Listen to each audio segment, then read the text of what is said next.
এবার আগে আজকে রাত্রে সুস্থ বিবেকে 1 মিনিট ভাইবেন, এটা বান্দা গুনাহ করো না, নিজেরে নষ্ট করো না, নিজেরে বরবাদ করো না। সময় আর মিলবে না, হায়াত আর মিলবে না, এই রাত আর আসবে না, এই দিন আর আসবে না, এই ঘন্টা মিনিট সেকেন্ড আর ফিরবে না। তুমি আর কোনোদিন শিশু হবে না। তুমি যদি যৌবন হয়ে যাও আর কোনোদিন পিছন দিকে ফিরতে পারবে না। এবার সামনে কেবলই তোমার ধীরে ধীরে ধাপে ধাপে অচিরেই একদিন সামনে তোমার কেবলই হাসরের মাঠ, কেবলই কবর, কেবলই পর।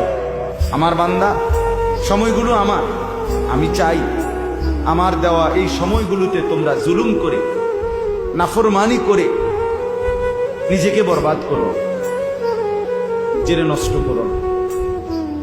তুমি আমার সময়ের বাহিরে না, একটি সেকেন্ড আমার নিজের না। জীবনের এক ক্ষণ, এক